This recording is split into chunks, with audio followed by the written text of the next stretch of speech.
Avec la Chine élaborant son prochain plan quinquennal, il est impossible de ne pas prendre en compte le secteur manufacturier du sud du pays.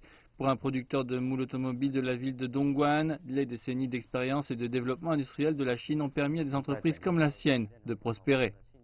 En ce qui concerne l'ensemble de la chaîne de fabrication, nos avantages en termes de coûts sont très clairs. Pour ce qui est de la dépendance globale, la production de moules de la Chine représente 25% des exportations publiques mondiales de rails et seulement 5% des moules importés arrivent en Chine.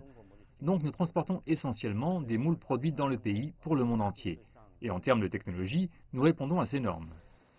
Par ailleurs, les planificateurs économiques du Guangdong veulent que les industries se développent davantage, avec des améliorations encore plus importantes.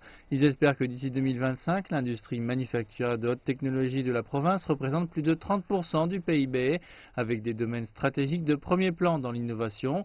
Cela pousse au final les entreprises à continuer le déploiement de nouvelles technologies et à devenir plus compétitives. Pour l'industrie automobile en particulier, notre production de moules est en fait autosuffisante.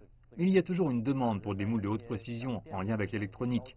Nous construisons ces capacités par l'intermédiaire de la China Manufacturing Association. À l'avenir, je pense que notre chaîne industrielle sera autosuffisante. En même temps, je pense toujours que nous pouvons apprendre des entreprises allemandes ou japonaises pour ce qui est des équipements automatisés. Pour Limos, une entreprise allemande produisant des actionneurs et des télécommandes, leurs points de vue sur la situation actuelle et pour la suite sont en phase avec leurs homologues nationaux. Maintenant que les entreprises font de l'automatisation, elles vont davantage vers l'automatisation. Mais ce n'est pas autant que peut-être la Chine voudrait, en raison de certains problèmes de technologie ou de connaissances qui peut-être manquent dans certains secteurs ici. Mais l'industrialisation arrive ici et c'est énorme. Bien que l'automatisation et la robotique ne soient qu'une partie de la vision de la province, une chaîne d'approvisionnement et une industrie des ressources entièrement développées demeurent des facteurs importants qui attirent les investisseurs étrangers et les encouragent à rester. La Chine est l'un des pays du monde, et pas le seul, qui possède la meilleure source d'approvisionnement. Vous pouvez obtenir littéralement tout en Chine, tout ce dont vous avez besoin.